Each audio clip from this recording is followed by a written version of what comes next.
कि आप गतिरोध को खत्म करें, ताकि जनता के आशीर्वाद के साथ हमें भी यहां पे आने का मौका मिला है।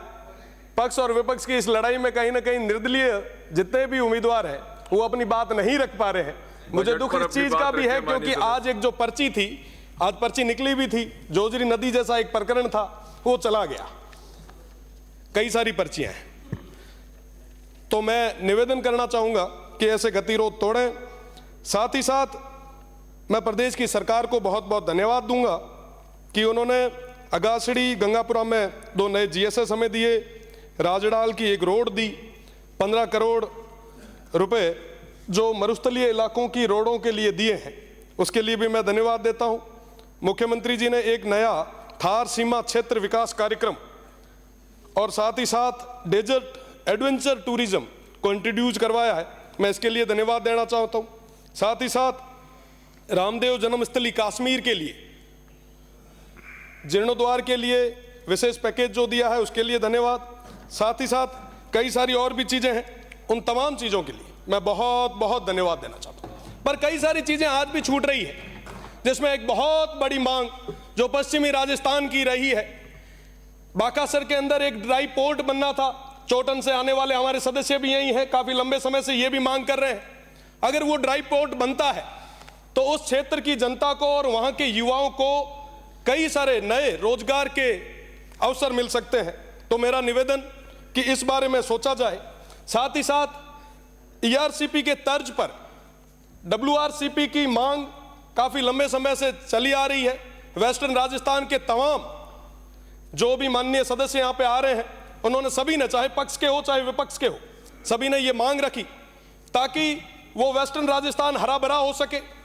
साथ ही साथ पानी, बिजली, शिक्षा, चिकित्सा, सड़क और तमाम चीजें जिनके बारे में कई कई चीजें आई भी है। पर माननीय सभापति महोदय, वेस्टर्न राजस्थान बहुत बड़ा क्षेत्र है।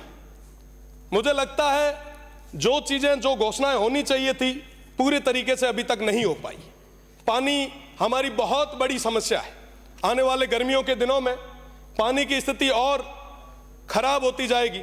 मेरा निवेदन है, क्योंकि यहाँ पे माननीय मंत्री जी भी विराज रहे हैं, निवेदन है कि 10 हैंडपंप और 5 ट्यूबवेल से लगभग 610 गांवों में पानी पहुंचाना तकरीबन असंभव है। मेरा निवेदन आपसे कि वेस्टर्न राजस्थान के लिए, उस थार के लिए एक विशेष योजना आप सब बनाएं। साथ ही साथ बिजली की अगर मैं बात करूं तो वर्तमान स्थिति भी बिजली के क्षेत्र में काफी उतार चढ़ाव वाली चल रही है। आज भी उन किसानों को बिजली पूरे तरीके से नहीं मिल पा रही है। 6 घंटों की बात हम कर रहे हैं, पर बड़े दुख के साथ कहना पड़ रहा है, पश्चिमी राजस्थान जो पूरे राजस्थान को कहीं ना कहीं जो बिजली देने में समर्थ है, आज दिया तले अंधेरा की स्थिति हो चुकी है। हमारे उन किसान भाइयों को पूरे तरीके से बिजली नहीं मिल रही। साहब, कृषि कनेक्शन की हम बात कर रहे हैं, हम कह रहे हैं कि साहब हम अभी खूब सारे कृषि कनेक्शन देंगे। पर माननीय सभापति महोदय, मैं आपके माध्यम से प्रदेश की सरकार से निवेदन करना चाहूंगा, 2016 से लेकर आज तक के कई सारे हमारे जो किसान हैं उनकी फाइलें पेंडिंग पड़ी है, उन्हें नए कनेक्शन नहीं मिले हैं। ये बहुत बड़ी एक चिंता की बात है। मेरा निवेदन प्रदेश की सरकार से कि उन किसानों के हित में सोचते हुए उन्हें आप कनेक्शन दें। साथ ही साथ मैं बात करूं चिकित्सा की, तो चिकित्सा के मामले में उस क्षेत्र में एक जिला अस्पताल गडरा रोड में और सिव में होना चाहिए। मैं उसके लिए आपसे निवेदन करना चाहूंगा कि आप एक बहुत बड़ी ये सौगात दें, क्योंकि पश्चिमी राजस्थान में एक क्षेत्र से दूसरे क्षेत्र या एक गांव से दूसरा गांव तकरीबन 20 से 30 किलोमीटर दूर है, और ऐसी स्थिति में चिकित्सा व्यवस्था को मजबूत करने के लिए इस चीज की बहुत ज्यादा जरूरत है। मेरा निवेदन है आप इससे कि आप वहां पे चिकित्सा के मामले में व्यवस्थाओं को और सुदृढ़ करें। साथ ही साथ DNP क्षेत्र की मैं बात करूं, होमगार्ड के उन लोगों की बात करूं, साथ ही साथ EWS की बात करूं, तमाम मुद्दे मेरे पास थे। पर माननीय सभापति महोदय, मेरा निवेदन कि इन सब चीजों के लिए हमें, जो हमारे सदस्य हैं जो इंडिपेंडेंट है, उनका भी समय आप थोड़ा हमें दें, क्योंकि DNP हमारी अपने आप में बहुत बड़ी समस्या है। DNP के अंदर लगभग 118 गांव आते हैं। इस डिजिटल युग में भी वहां पे अभी तक नेटवर्क, वहां पे अभी तक पानी, बिजली और तमाम जो मूलभूत सुविधा है वो नहीं मिल पाई है। साहब, मेरा निवेदन कि DNP की एक बार यात्रा हमारे माननीय मंत्रीगण करे, वहां की स्थितियां देखें, वाकई आपको लगेगा कि साहब ये बहुत पीछे है।